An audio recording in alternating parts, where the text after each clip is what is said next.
Bonjour, un beau week-end qui s'annonce et je voulais vous parler alors un peu de politique fiction puisque je vous présente le nouveau livre que je vais sortir le 2 juin.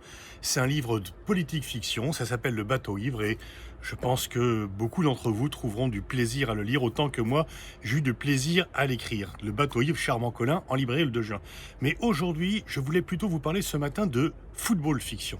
De football fiction puisqu'on a beaucoup dit que Mbappé pourrait aller au Real de Madrid pour jouer avec Zidane comme entraîneur, mais on peut se demander si en fait ce ne sera pas le scénario inverse, que c'est Zidane qui franchira les Pyrénées de l'autre côté pour devenir l'entraîneur de Mbappé, mais au Paris Saint-Germain. Alors quels sont les éléments qui peuvent conforter ce scénario un peu incroyable de Zinedine Zidane, entraîneur du Paris Saint-Germain? Une réalité. Zinedine Zidane a quitté le Real de Madrid, il n'est plus l'entraîneur, et il a dit qu'il ne ferait pas d'année sabbatique, il est à la recherche d'un nouveau banc, il veut puiser dans son énergie un défi nouveau. Et il y a de plus en plus de rumeurs sur le départ de Pochettino, l'actuel entraîneur du Paris Saint-Germain, qui est toujours à l'hôtel, qui n'a pas pris d'appartement, dont on dit qu'il n'est pas tout à fait content et dont on retrouve des liens avec son ancien club Tottenham qui aurait été réanimé. Donc double départ, de Zidane du Real, de Pochettino du Paris Saint-Germain, l'un réel, l'autre éventuel. En tous les cas, la possibilité existe. Quel est le plus grand défi du mercato pour le Paris Saint-Germain? C'est de garder Kylian Mbappé. Neymar, ça y est, c'est fait. Il faut renforcer l'équipe, mais bien sûr, dans le but de garder Mbappé au Paris Saint-Germain, lui dire que Zinedine Zidane sera son entraîneur l'an prochain, là, Mbappé, il part plus. Il reste au club de Paris, son pays, sa ville, sa capitale, la France, et surtout, le Paris Saint-Germain garde la star actuelle et à venir du football mondial. On imagine déjà les vertus d'un trio, Zidane comme entraîneur, Neymar et Mbappé dans l'équipe, plus Navas, plus d'autres stars, Navas qui connaît Zidane par ailleurs, donc on imagine très bien la qualité de l'équipe.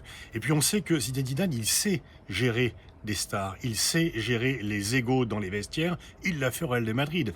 Le vestiaire du Real de Madrid, c'était un vestiaire jugé impossible à gérer, etc. Zidane l'a fait et il part avec tout le regret. Tous ses joueurs le regrettent.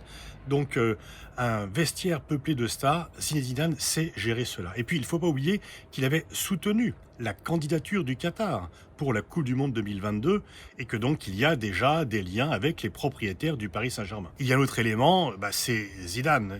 Alors bien sûr, je sais, il est kabyle, mais pour tous, il est arabe. Dans les yeux des autres, il est arabe, y compris d'ailleurs dans les yeux des racistes. Et en fait, c'était le seul beurre. On a beaucoup parlé de l'équipe Black Blanc Beurre, mais quel était le seul qui pouvait être qualifié de beurre? C'était Zinedine Zidane en 98. Donc en fait, il apparaît comme arabe aux yeux de tous. Et pour les Qatars, pour le Paris Saint-Germain, c'est important. Et surtout, l'image de Zinedine Zidane, l'image de quelqu'un qui est rassembleur, qui est consensuel, qui est unificateur, pourrait avoir un impact psychologique dans nos débats actuels. Même, je sais que Zidane n'aime pas trop aller dans des débats trop chauds, quoi qu'il l'a déjà fait en 2002. Il s'était engagé dans la campagne électorale en 2002 pour lutter contre Jean-Marie Le Pen.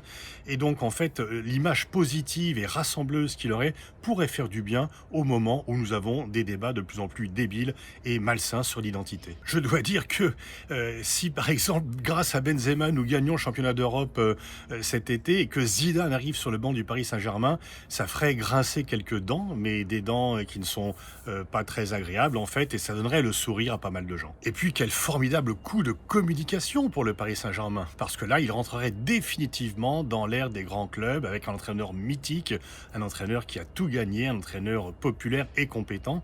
Et c'est pas seulement un coup de communication, c'est aussi la certitude d'avoir des résultats. On voit les résultats qu'a eu Zidane comme entraîneur au Real de Madrid, et donc là, le Paris Saint-Germain marcherait encore une marche supplémentaire, sans doute peut-être la dernière marche qui conduit au trophée de la Champions League. Alors reste bien sûr un élément qui pourrait faire échouer tout ça, c'est que Zidane est marseillais.